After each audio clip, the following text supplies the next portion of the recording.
नमस्कार दोस्तों, हिंदी पीडिया चैनल में एक बार फिर से आप सभी का स्वागत, अभिनंदन। परीक्षा की तैयारी कर लो के इस भाग में बसंत भाग 2 के परीक्षा से संबंधित महत्वपूर्ण प्रश्नों को लेकर उपस्थित हुए हैं।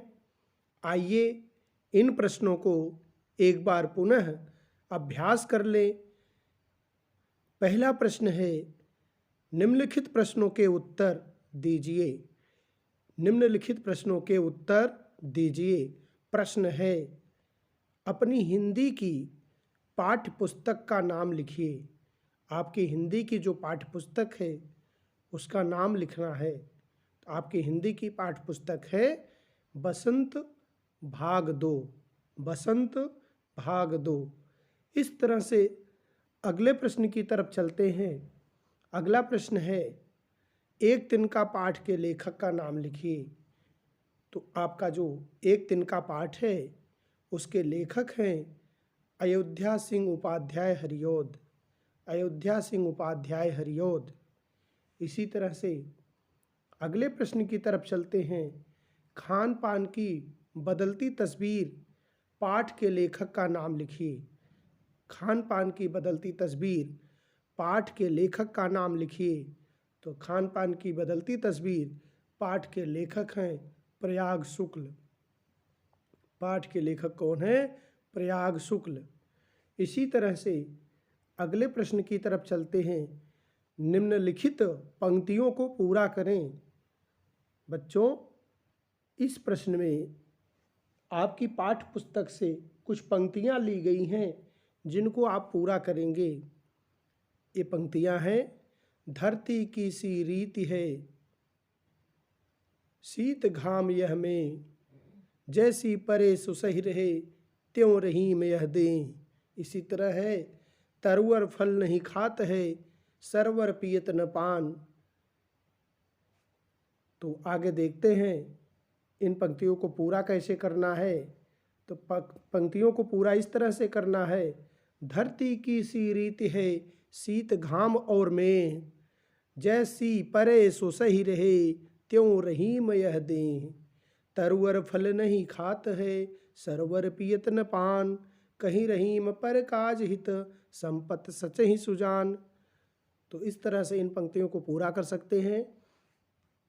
अगला प्रश्न है, पाठ 12 कंचा को आप और क्या शीर्षक देना चाहोगे? पाठ 12 कंचा पाठ को आप और किस नाम से जानना चाहोगे? इसको आप इस तरह से लिख सकते हैं कि बड़े आंवले से कंचे, या कंचों की दुनिया में अप्पू। कंचों की दुनिया में अप्पू।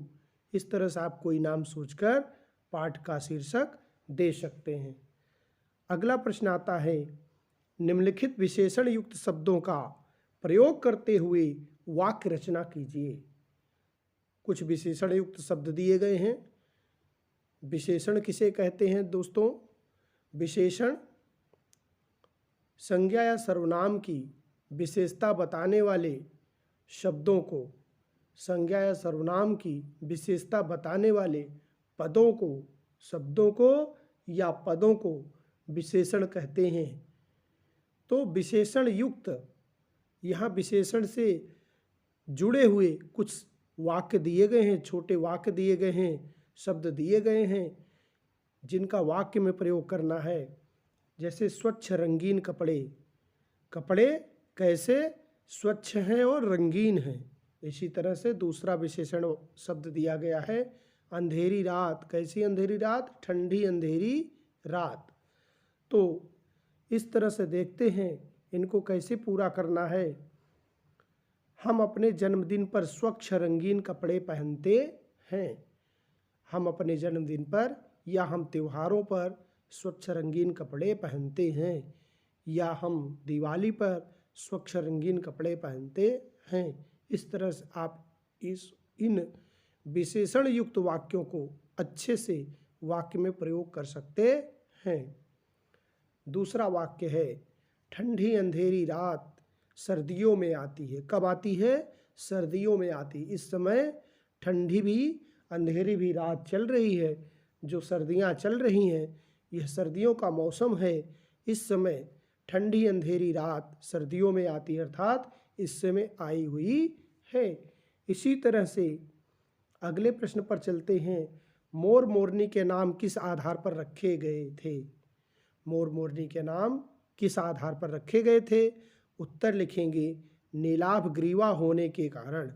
नीलाभ ग्रीवा, ग्रीवा गर्दन, गर्दन में नीला होने के कारण मोर का नाम नीलकंठ तथा उसकी छाया के समान उसके साथ रहने के कारण मोरनी का नाम राधा रखा गया।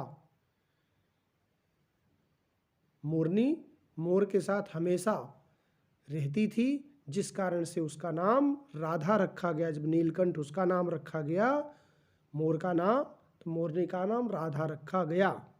इस तरह से आप इसको लिख सकते हैं। अगले प्रश्न पर चलते हैं। लेखिका को नीलकंठ की कौन कौन सी चेष्टाएं पसंद थी? लेखिका को नीलकंठ की, नीलाभ ग्रीवा वाले पंछी मोर, नीलकंठ की कौन कौन सी चेष्टा, कौन कौन से क्रियाकलाप, कार्य बहुत पसंद थे?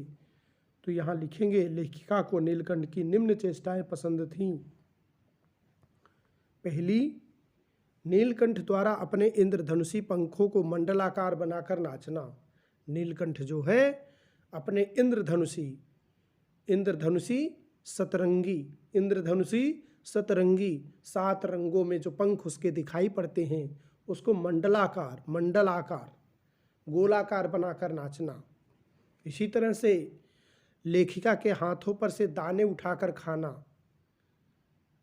मोर जो है लेखिका के हाथों पर से अपनी चोंच से दाने उठाकर खाता है।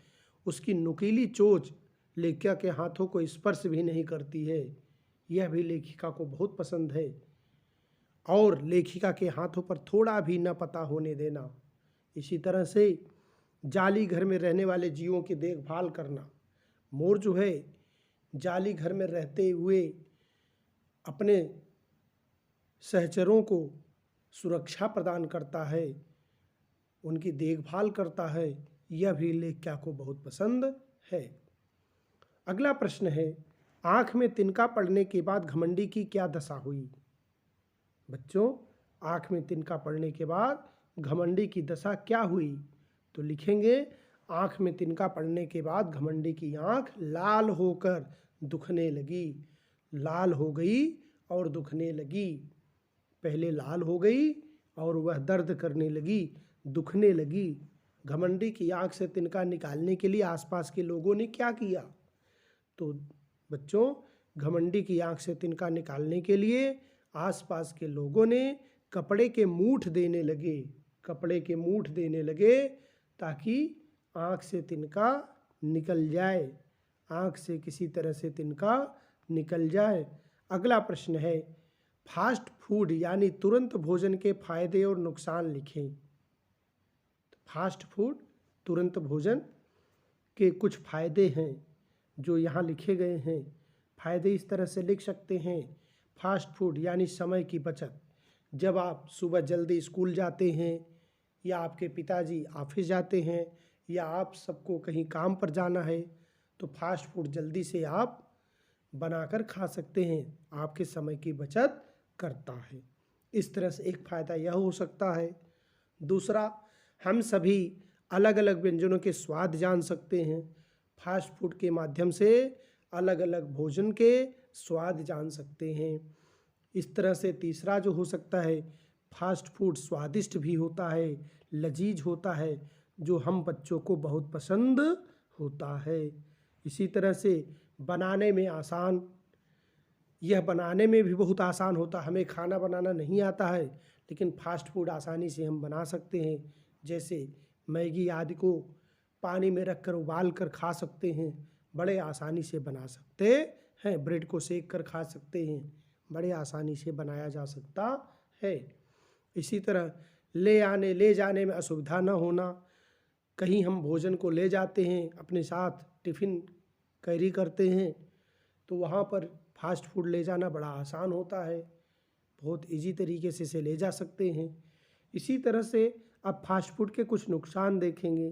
पहला, मोटापा होना, फास्ट फूड खाने से हमें मोटापा की बीमारी हो जाती है, जिससे पेट आदि बढ़ जाते हैं।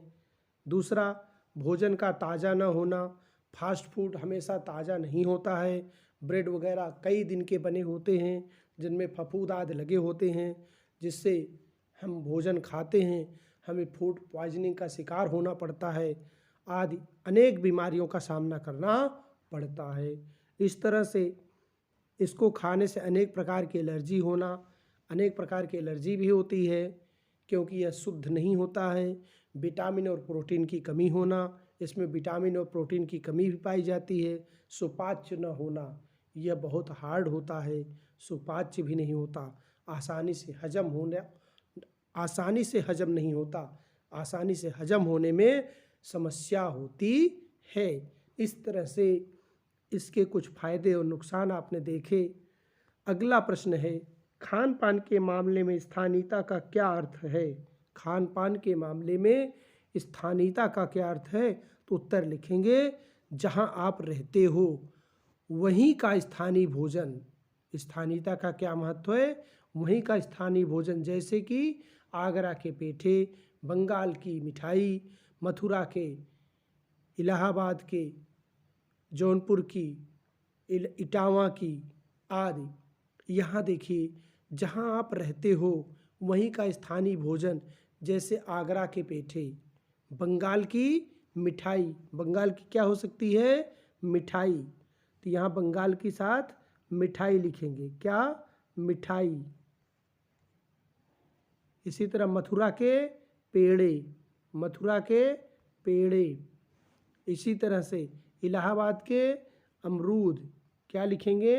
अमरूद, इलाहाबाद के अमरूद। इसी तरह से जौनपुर की मूली, इटावा की खीर मोहन तथा मेरठ के घेवर आदि हैं। इसी तरह से आप क्षेत्रीय भोजन को जानते हैं, बलिया का बाटी चोखा, इटावा में दाल बाटी। इस तरह से बहुत सारे व्यंजन हैं जो क्षेत्रीयता के हिसाब से प्रसिद्ध होते हैं, स्थानीयता के हिसाब से प्रसिद्ध होते हैं। आइए अगले प्रश्न पर चलते हैं। प्रश्न 12, विद्यार्थी पुस्तकालय और विद्यालय का संधि विच्छेद करते हुए संधि का नाम लिखें। तो बच्चों, यहाँ संधि का विच्छेद करना है। संधि में दो पद जो आए हैं, दोनों पदों को अलग अलग करना है और उसका नाम लिखना है। तो विद्याधन अर्थी, विद्यार्थी, इसका नाम क्या होगा? दीर्घ है। स्वर संधि के 5 भेदों में पहला भेद दीर्घ, अकः सवर्णे दीर्घ, अकः सवर्णे दीर्घ, दीर्घ स्वर संधि है, क्योंकि पहले शब्द के अंत में विद्या आ है और दूसरे शब्द के पहले अ है, तो समान स्वर हैं। अ और अ एक ही जाति हैं, एक ही जाति के सजातीय स्वर हैं, इसलिए अकः सवर्ण एक ही जाति के वर्ण हैं, इसलिए इन्हें दीर्घ स्वर संधि कहा जाएगा। इसी तरह दूसरा है पुस्तक धनालय, पुस्तकालय। यहाँ भी अ और आ का मेल होने से, विकार होने से यह संधि बनी है, यह भी दीर्घ स्वर संधि है। इसी तरह विद्याधन आलय शब्द बना है, विद्यालय शब्द भी बना है, यह भी दीर्घ स्वर संधि है।